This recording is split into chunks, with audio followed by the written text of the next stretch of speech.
Hey guys, welcome back to another Transparent Couch. I'm Tam. And I'm Cody.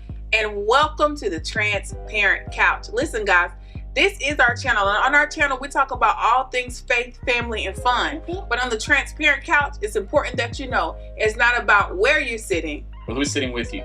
All right, guys. So we're going to jump right into this conversation. It's heavy. We're not going to linger on it too long, but we definitely thought it was important for us to talk and tackle this topic because a lot of people are dealing with this and a lot of people don't know how to navigate through situations like this. So we just want to share our testimony and how we got through this, and hopefully it'll help some others.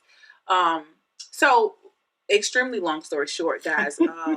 Right after the birth of my first son, and I've shared this on other platforms before, but after the birth of my first son, I suffered severely with postpartum depression. And so with that came a whirlwind of emotions, a whirlwind of problems and issues that we were dealing with. Yeah. And one of the things that I suffered from was suicidal thoughts. I actually never dealt with the mindset of wanting to physically harm myself. I more so just didn't want to live anymore. I didn't want to exist anymore. I didn't want to be here. And as you guys can see in the thumbnail, I said he wouldn't let me leave. And the reason I say that is because he fought for me. And I'm not talking about selfishly, like I want my wife here. He fought for me because he understood the assignment and the purpose on my life. Of course, there was part of that because he wanted me. Right. He didn't want me to leave. Right. But when I didn't care to be here, he cared. And one of the major things that I remember vividly, and it still has a huge impression on me and to why I love him the way that I do now, is Cody prayed for and with me, even when I couldn't pray for myself. I'll never forget, there was a day that I had a full mental breakdown. I was literally screaming, I don't want to be here. I don't want to be here. I don't want to be here. And Cody literally grabbed me and began to pray. And it wasn't until he grabbed me and began to pray that my mind shut off, and all I could do was just lay there. And this sense of peace just came over me. And I will never forget that because I remember that day like it was yesterday. And I remember literally saying, I give up. I'm done. I don't want this anymore. And that was a scary place to be in. And I had that moment in front of, we were newlyweds. We had just had a baby. We had just barely been married for a year. And it was a struggle, to say the least. It was a struggle. I remember having that moment with him. And I think what was important for me is the fact that Cody did not get offended by my wanting to be gone. He didn't take it like, oh, I'm not good enough for her. Like he saw what needed to be done and he did it.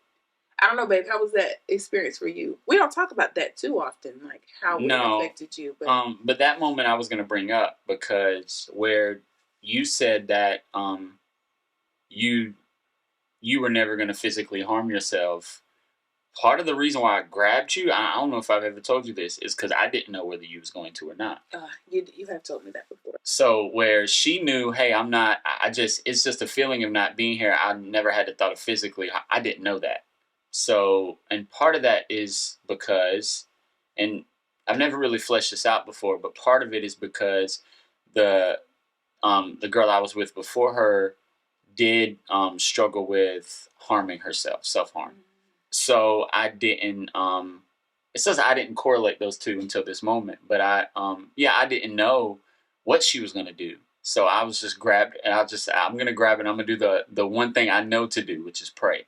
And she was rolling around in the bed. She told me to let her go. I was like, I'm not letting you go because I need you here. It wasn't just, I understood the assignment. I did that, but I was like, I need you.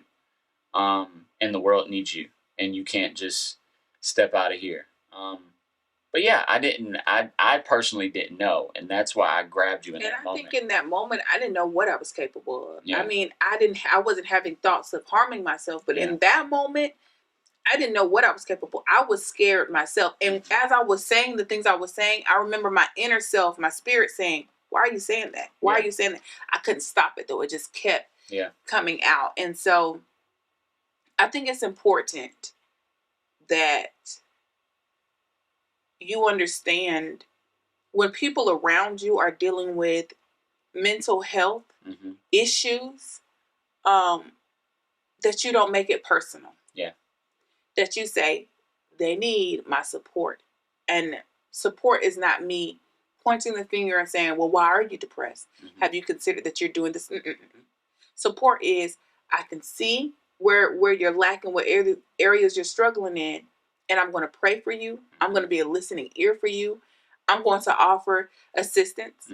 That's why it's important you surround yourself by people who are mature enough to handle things. Yeah. Because if you're surrounded by a whole bunch of immature people who ain't got no relationship with the Lord for real, out here just doing whatever, and don't take life seriously. And what I mean by that is, of course, we don't need to take life too seriously. We got to live it up, enjoy our time.